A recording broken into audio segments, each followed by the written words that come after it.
우리들에게 주신 하나님 말씀 사도행전 8장 26절부터 40절까지 말씀입니다. 8장 26절부터 40절까지 기록된 하나님 말씀을 제가 받들었습니다. 주의 사자가 빌립에게 말하여 이르되 일어나서 남쪽으로 향하여 예루살렘에서 가사로 내려가는 길까지 가라 하니 그 길은 광야라. 일어나 가서 보니 에디오피아 사람 곧 에디오피아 여왕 간다게의 모든 국고를 맡은 관리인 네시가 예배하러 예루살렘에 왔다가 돌아가는데 수레를 타고 선지자 이사야의 글을 읽더라. 성령이 빌립더러 이르시되 이 수레로 가까이 나가라 하시거늘 빌립이 달려가서 선지자 이사야의 글 읽는 것을 듣고 말하되 읽는 것을 깨닫느냐? 대답하되 지도해 주는 사람이 없으니 어찌 깨달을 수 있느냐 하고 빌립을 청하여 수레에 올라 같이 앉으라 하니라. 읽는 성경 구절은 이것이니 일러스되 그가 도살자에게로 가는 양과 같이 끌려갔고 털 깎는 자 앞에 있는 어린 양이 조용함과 같이 그의 입을 열지 아니하였도다. 그가 굴욕을 당했을 때 공정한 재판도 받지 못하였으니 누가 그의 세대를 말하리요? 그의 생명이 땅에서 빼앗김이로다 하였거늘 그 네시가 빌립에게 말하되 청컨대 내게 묻노니 내가 묻노니 선지자가 이 말한 것이 누구를 가리킴이냐? 자기를 가리킴이냐? 타인을 가리킴이냐? 빌립이 입을 열어 이 글에서 시작하여 예수를 가르쳐 복음을 전하니 길 가다가 물 있는 곳에 이르러 그 네시가 말하되 보라 물이 있으니 내가 세례를 받음에 무슨 거리낌이 있느냐? 이에 명하여 수레를 멈추고 빌립과 네시가 둘 다 물에 내려가 빌립이 세례를 베풀고 둘이 물에서 올라올새 주의 영이 빌립을 이끌어간지라. 네시는 기쁘게 길을 가므로 그를 다시 보지 못하니라. 빌립은 아수도에 나타나 여러 성을 지나 다니며 복음을 전하고 가이사랴에 이르니라. 아멘. 지난주일 말씀드렸던 두 가지 질문을 다시 확인해 봅니다. 시작하면서 드렸던 질문은 오늘의 기독교와 교회는 과연 초대교회 신약 성경 시대보다 더 나아지고 발전했는가 하는 것입니다. 당연히 성령으로 그래야만 합니다. 성령 안에서 성령의 인도하심을 따라갈 때에 우리는 신약교회의 그 영성과 기름 부으심 그 모든 것을 이어가는 교회가 될 수 있습니다. 마무리도 질문으로 했습니다. 누가복음 11장 13절 말씀에서 과로가 무엇이냐 하는 것입니다. 너희가 악할지라도 좋은 것을 자식에게 줄 알거든 너희 하늘 아버지께서 구하는 자에게 무엇을 주시지 않겠느냐 하시니라. 무엇? 동일한 배경에서 주시는 마태복음의 말씀에서는 좋은 것, 가장 좋은 것, 즉 하늘에 계신 우리 아버지신 하나님께서 자녀된 우리들에게 주시는 가장 귀한 선물이 성령님이시라는 것입니다. 오늘 말씀 또 지난주일 주제가 함께 하시는 성령님, 오늘은 깨닫게 하시는 성령님이십니다. 따라 하실까요? 함께 하시는 성령님은 깨닫게 하시는 성령님입니다. 아멘. 여전히 초대교회가 모든 교회들의 바라봄의 대상이 되고 모델이 되고 있습니다. 그 이유는 그들이 더 똑똑했고 그때가 교회가 더 컸고 아닙니다. 어쩌면 영악스러울 만큼 현대인들 아주 지혜롭고 자기 앞가름 잘합니다. 그때와 비교할 수 없을 정도로 지금 교회들이 규모도 크고 또 예배도 정말 어쩌면 보여지는 것만으로는 더 예배다운 웅장한 그런 예배를 드린다 싶습니다. 그런데 여전히 초대교회를 바라보면서 초대교회 영성을 회복하고자 하는 것이 지금 존재하는 모든 교회들의 목표라고 한다면 그 이유는 딱 한 가지, 성령이십니다. 성령이 더 충만하게 임하셨고 그들은 그 성령의 충만하심 가운데 예배했고 그리고 그 성령의 깨닫게 하심에 순종함으로 살아갔기 때문입니다. 그 기록이 사도행전이죠. 사도행전이란 말은 사도들의 행적을 기록한 성경이란 뜻입니다. 물론 사도들을 통해서 이루어진 일들을 기록했기 때문에 사도행전이라는 그 제목이 틀린 것은 아닙니다만, 그 모든 일을 주도적으로 이끌어 가신 분은 성령님이십니다. 그래서 더 정확한 표현은 성령행전이라고 하는 것이 더 정확한 표현이 되지 않겠나. 그렇게 사도행전은 1장부터 28장까지 기록되어 있는데, 그 모든 과정은 예수님 부활하시고 승천하시면서 제자들에게 주신 그 말씀이 그 제자들을 통해서 제자들이 사도들이 되어서 이루어가는 그 과정이 28장까지 기록되어져 있습니다. 1장 8절에서 예수님 승천하시며 이렇게 말씀하시죠. 그 말씀 우리 한 목소리로 같이 읽습니다.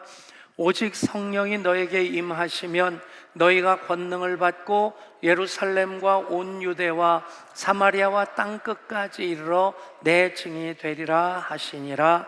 아멘. 그 말씀을 받았을 때 그 말씀에 순종함으로 그렇게 사도들이 모였을 때 예루살렘 교회가 탄생하고, 그 예루살렘 교회가 온 유대로 사마리아로 땅끝까지 계속 확장되어지는 그 과정이 사도행전 28장까지입니다. 그래서 로마까지 복음이 전파되어지게 되는데, 이제 사도행전 끝난 이후로 예수님 재림하실 때까지 2000년이 넘는 세월이 지금 흘러가고 있지만, 그 모든 세월들을 퉁쳐서 한마디로 얘기하면 사도행전 29장이라고 얘기할 수 있을 것입니다.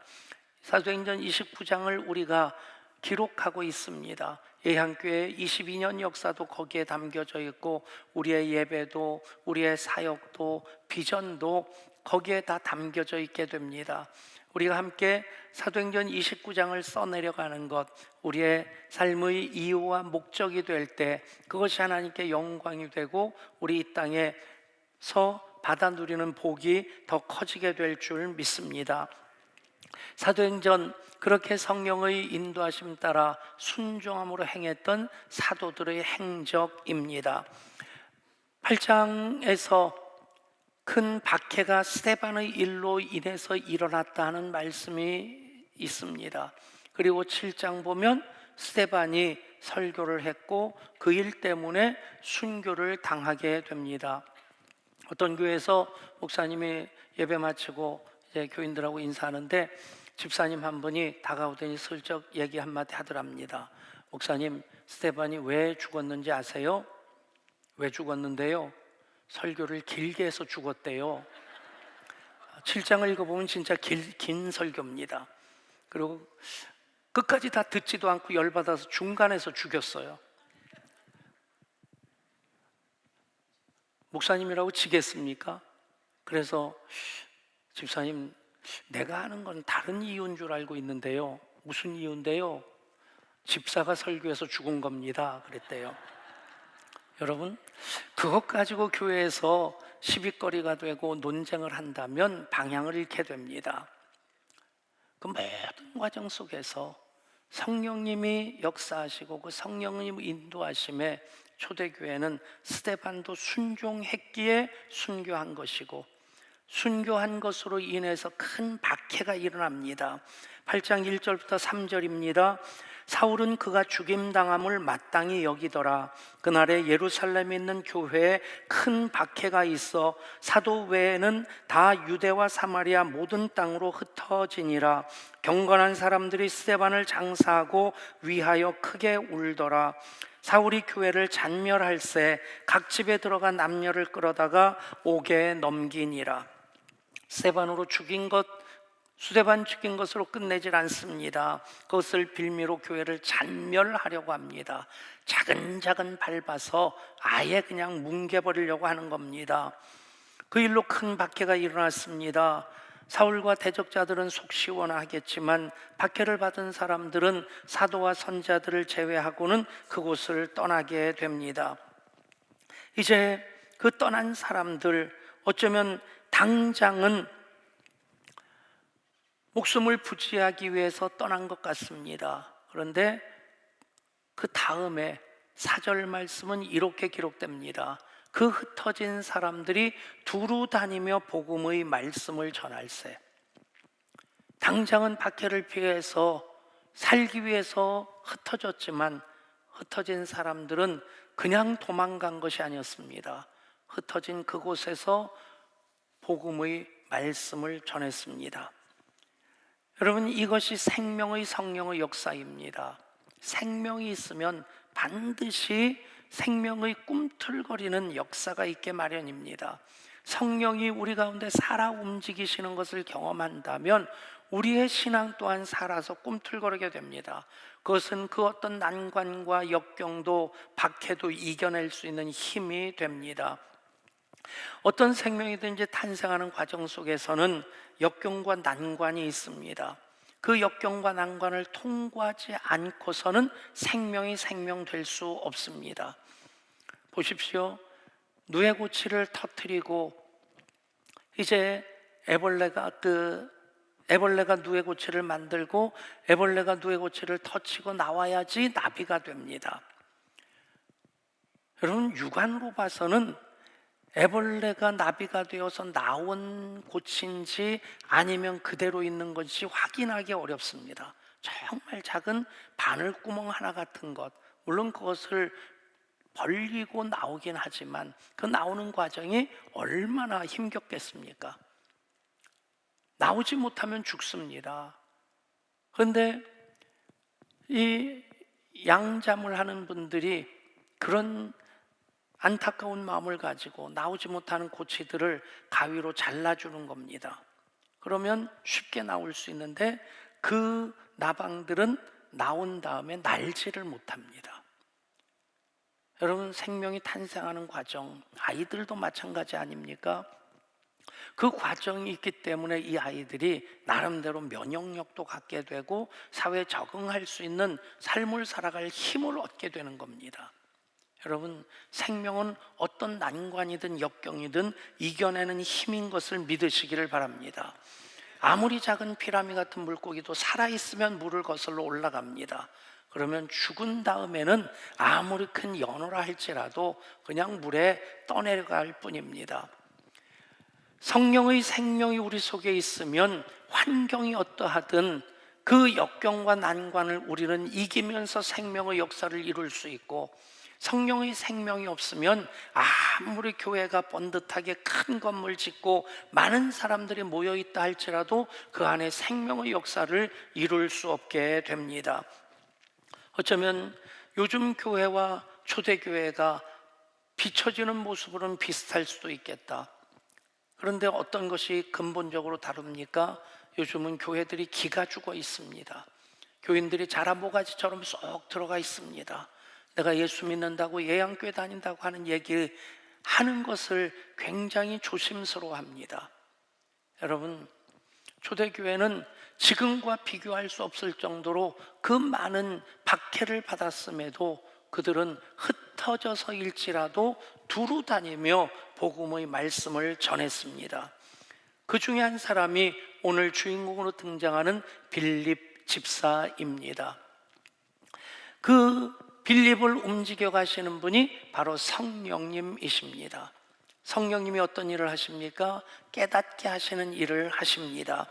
요한복음 14장 16절에서 말씀합니다. 보혜사 곧 아버지께서 내 이름으로 보내실 성령, 그가 너에게 모든 것을 가르치고 내가 너에게 말한 모든 것을 생각나게 하리라. 아멘. 모든 것을 가르치고 모든 것을 생각나게 하시는, 즉 깨닫게 하시는 성령님이십니다.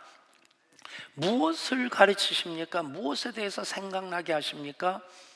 지난주일 설교에도 말씀드렸지만 성령님 하시는 일은 중매자의 일이십니다. 당신의 일을 하는 것이 아니라 하나님의 영으로서 양자의 영으로 우리 가운데 계셔서 하나님 아버지를 아빠, 아버지라 부르게 하십니다. 여러분, 성령님이 우리 가운데 계시면 하나님을 아저씨로 부르지 않습니다. 하나님은 아버지이시고 아빠이십니다. 따라 하실까요? 하나님은 나의 아빠 하나님이십니다. 그렇습니다. 또 성령님은 그리스도의 영이시기 때문에 예수님을 그리스도로 고백하게 하십니다. 성령으로 말미암지 않고는 예수를 주라 고백할 자가 없느니라. 이 큐리오스, 주는 바로 그리스도입니다. 예수 그리스도, 이 두 이름은 성경 전체를 요약한 엑기스로서의 이름입니다. 예수는 하나님의 사랑을 완성하기 위해서 성육신하신 한 자연인으로서의 이름입니다. 그분이 그렇게 죽기까지 순종하셨기 때문에 그리스도가 되신 것입니다. 그리스도, 하나님의 전권을 위임받은 자로 하늘과 땅의 모든 권세를 받으신 분으로서 그를 그리스도로 주라 부르는 자들에게 그 권세를 위임해 주시는 분이십니다. 그래서 예수를 주로 부르고 그리스도로 믿는 사람들 가운데 그 십자가가 능력이 되고 권세가 되고 하나님의 지혜가 되는 것 우리가 경험하게 될 줄 믿습니다. 물론 성령님 진리의 영으로서 이제 올바르게 분별할 수 있게 하시고, 그리고 과학이나 학문의 영역에서도 그 숨겨진 비밀한 것들을 계속 발견하게 하십니다. 그러나 본질적으로 성령님이 먼저 하시는 일은 하나님을 아버지라, 아빠 하나님이라 부르게 하고 예수님을 그리스도로 믿게 하는 것입니다. 여러분, 그 모든 초점이 하나님과 우리를 만나게 하시고 예수님과 함께 살아가게 하시는 그 일이 성령님의 일인 것을 믿으시기를 바랍니다. 기독교 신앙과 다른 종교, 미신과 어떤 차이가 있겠습니까? 가장 중요한 차이는 어떤 종교적인 형태를 가지고 있느냐 아니냐가 아닙니다. 가장 중요한 것은 기독교 신앙은 내가 하나님의 뜻을 이루는 것입니다. 근데 다른 종교는 그 신을 이용해서 내 뜻을 이루는 게, 그게 다른 신을 믿는 그 종교의 특징입니다. 미신 같은 경우 대표적으로 신의 뜻과는 상관이 없습니다. 비나이다 신령님께 빌든 어떤 대상에게 빌든 비는 목적은 그 신을 통해서 내 소원을 이루고자 하는 것이죠. 기독교는 내가 하나님의 종이 되는 것이고, 그러나 미신은 그 신을 내 종으로 삼아서 내 것을 성취하고자 하는 것입니다. 기독교 신앙을 제대로 가지고 있느냐 하는 것, 내가 하나님의 뜻을 찾아가는 것을 삶의 원칙으로 삼고 방향으로 삼고 살아간다면 그 신앙이 정도를 걷고 있는 것인데, 예수 믿는다고 하면서 교회 다닌다고 하면서 하나님을 이용해서 내 것만 챙기려고 한다면 그것은 굉장히 이기적인 신앙, 본질에서는 성경적인 신앙과 한참 벗어난 신앙이 될 것입니다. 어떻게 해야 됩니까? 이것도 하나님 주시는 복이 될 수 있는 그 방법, 마태복음 6장 33절에 담아주셨습니다. 한번 같이 읽어보겠습니다. 그런즉 너희는 먼저 그의 나라와 그의 의를 구하라. 그리하면 이 모든 것을 너희에게 더하시리라. 아멘. 우선순위 문제입니다. 그런즉 너희는 먼저 그의 나라와 그의 의를 구하라. 그리하면 이 모든 것을 너에게 더하시리라. 여러분, 그래서 우리는 이 세대를 본받지 말고 오직 마음을 새롭게 함으로 변화를 받아 하나님의 선하시고 기뻐하시고 온전하신 뜻이 무엇인지 분별하는 거룩한 산제사로서 영적 예배의 삶을 살아가고자 하는 것입니다. 15년 전 우리 교회가 처음 7주년을 맞이할 때, 제 교회 개척하고 7년 차를 맞이하는 목사인 저에게 7년이라고 하는 것이 안식년으로서 의미가 있었습니다. 그렇다고 정말 안식년 어디 가서 쉴 수 있는 건 아니고 안식년의 의미를 어떻게 찾아볼까 하다가 아내와 함께 이제 예수전도단 YM이라고 하죠. 유스 위드 미션, 그래서 세계적인 초교파 그 선교 단체인데 굉장히 건강한 선교 단체입니다. 거기에서 하는 PDTS 목회자 제자 훈련을 6개월 동안 이제 월요일, 화요일, 때로는 수요일까지 1박 2일, 2박 3일로 그렇게 캠프에 가서 훈련을 받고 나중에 아울리치로 요르단, 이스라엘, 이집트까지 가서 그렇게 전도하고 하는 그런 일들을 했었습니다. 굉장히 소중한 시간이었고 나름대로 귀한 경험이었습니다. 그러면서 또 하나, 우리 교회 그 당시 7년 된 교회인데 객관적으로 그 BDT에서의 모든 커리큘럼으로서 점검을 해볼 때 우리 교회가 굉장히 이제 건강한 패러다임을 가진 교회다. 그리고 또 성령님에 대해서 굉장히 민감한 교회로 그렇게 객관적으로 검증할 수 있는 그런 시간이기도 했었습니다. 근데 또 몇 가지는 나이 들어서 그런 훈련 받는 게 쉽지 않더라고요. 예. 근데 이게 좀 열받게 하는 일들이 없지 않아 있긴 했었는데, 아내 같은 경우에는 정말 체계적으로 신앙훈련을 받을 수 있는 소중한 시간이었다 얘기를 합니다.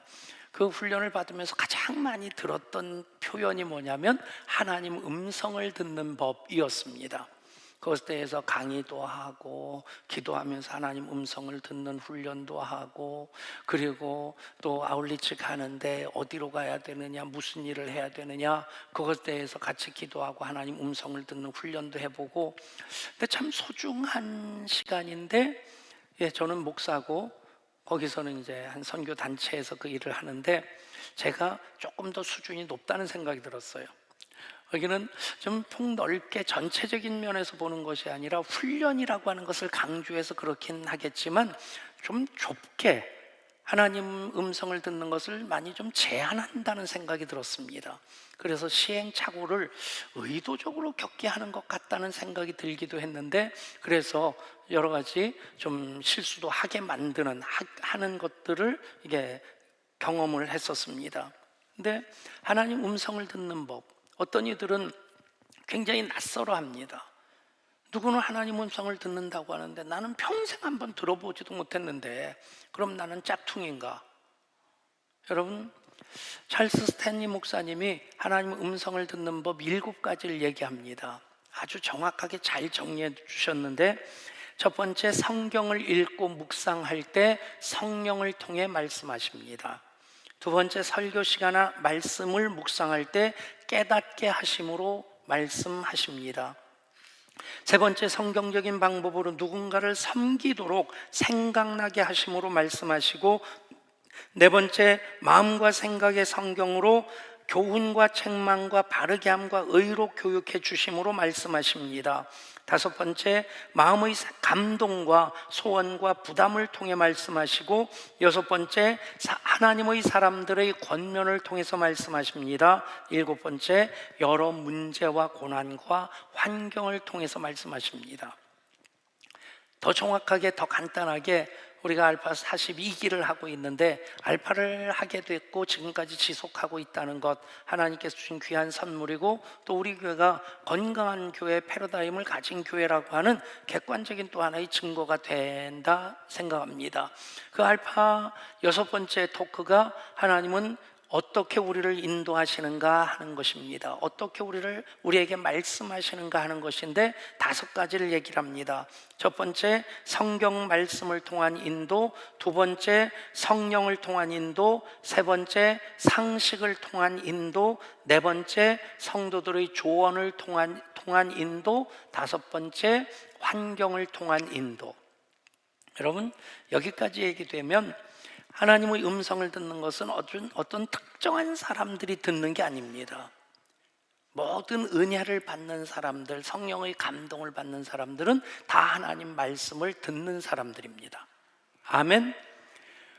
그런데 뭐가 문제냐면 하나님 말씀으로 인정하지 않습니다. 그래서 뭉개버립니다.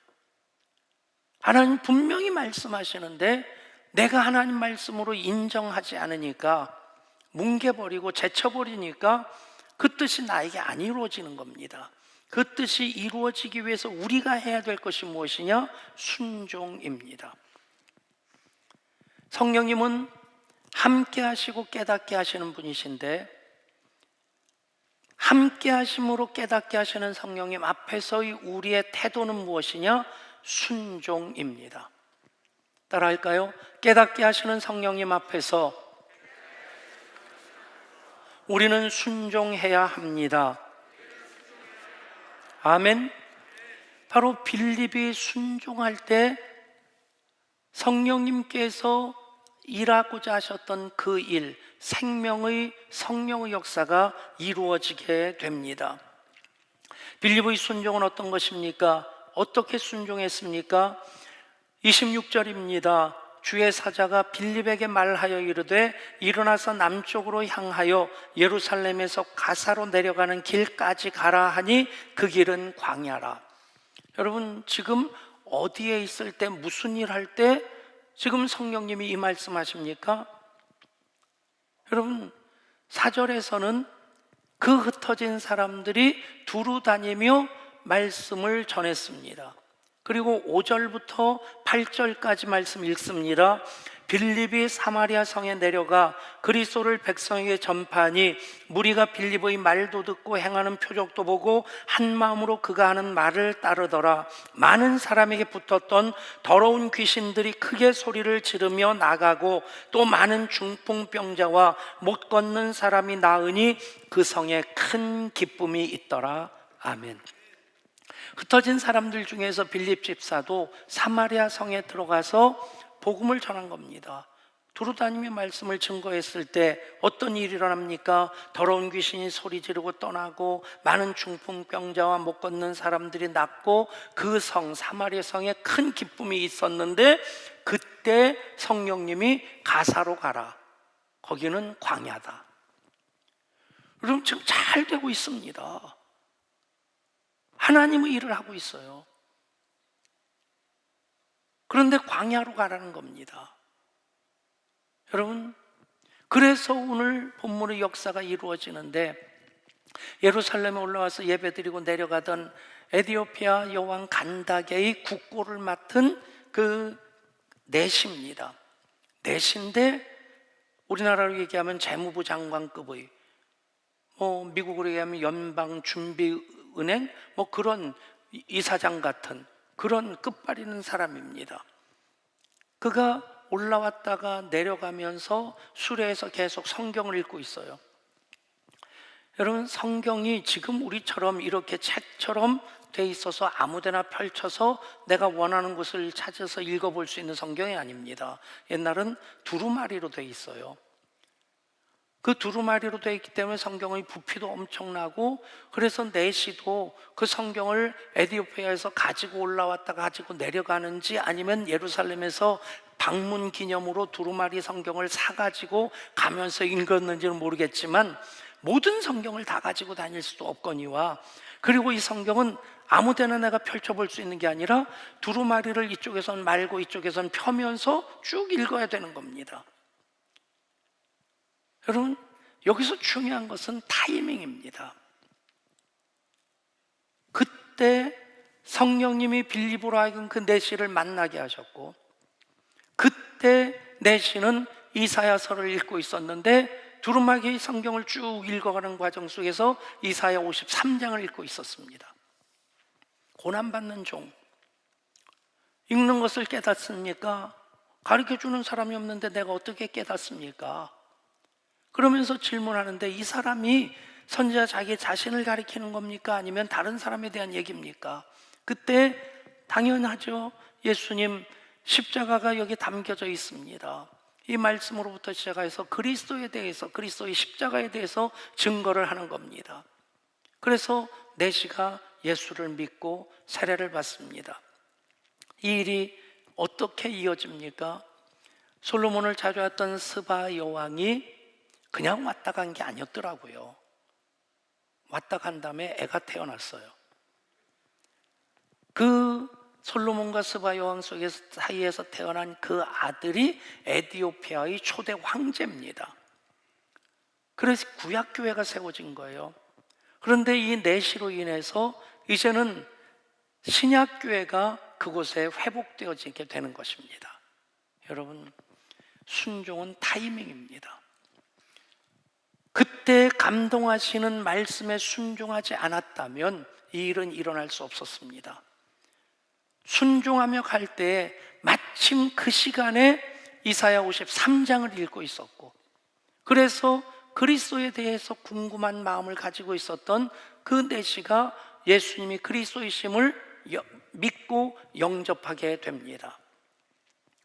여러분,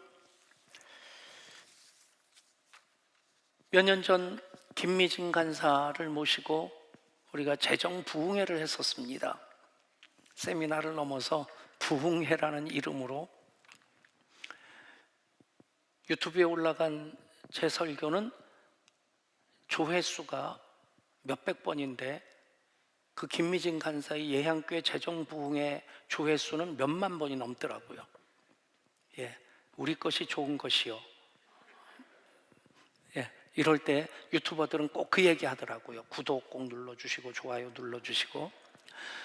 물론 재정 부흥회고 성경에 대한 재정 원리를 잘 정리해 주셨고, 근데 저는 정말 도전받은 것이 순종이었습니다.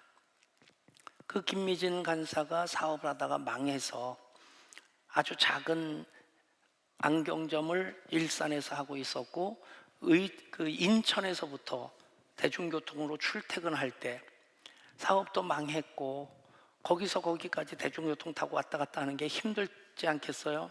그런데 강남에 사는 친구가 전화를 했답니다. 만나자고. 기분도 나쁘고 자존심 상하고 그냥 갈 마음이 없었는데 자꾸 전화를 해가지고 만났는데 대뜸 하는 말이 나 차 새로 뽑았다 그러면서 키를 흔들더라는 거예요. 자기 소나타 타고 있는데 그랜저 새 차 뽑았다고. 속 뒤집어지지 않겠어요? 그런데 그 다음에 이 얘기를 하더라는 거예요. 그런데 하나님이 이거 너 주라셔. 그리고는 그랜저 키를 주더라는 거예요. 여러분 같으면 어떻게 하겠어요?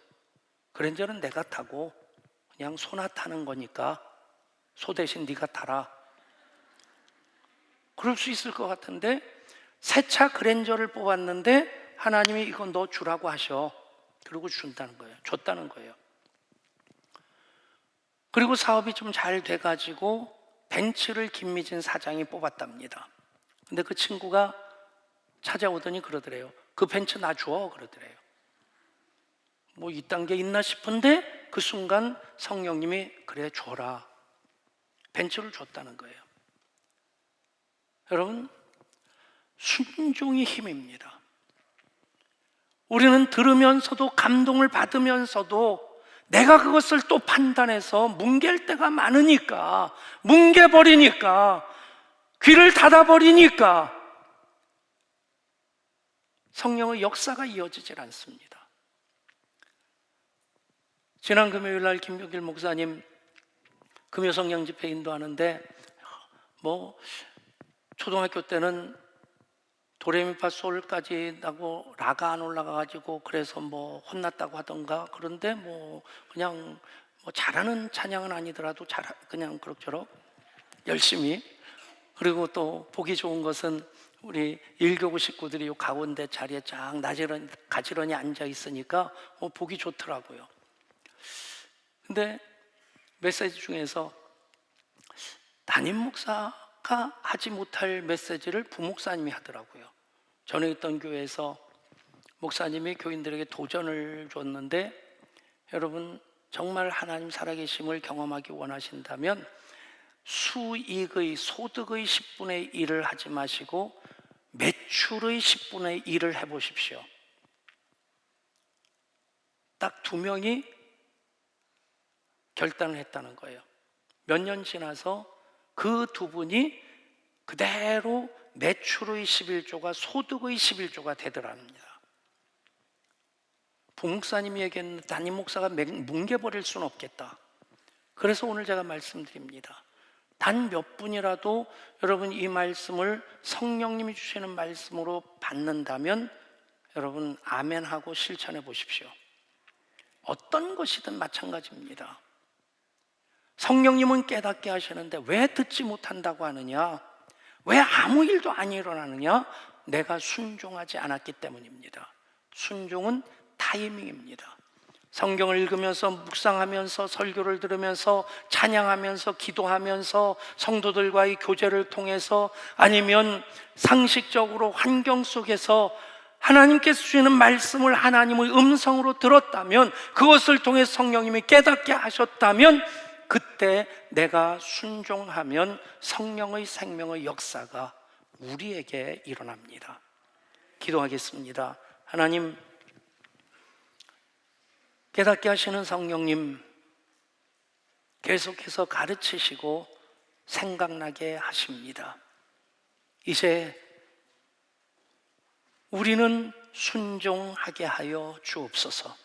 순종할 때에 성령의 생명의 역사가 우리 가운데 일어나는 것, 우리의 간증이 되게 하시고 찬송이 되게 하여 주시고, 그렇게 사도행전 29장을 써내려가는 우리 예향 공동체가 되게 하여 주옵소서. 우리 주 예수 그리스도 이름으로 간절히 기도드리옵나이다. 아멘.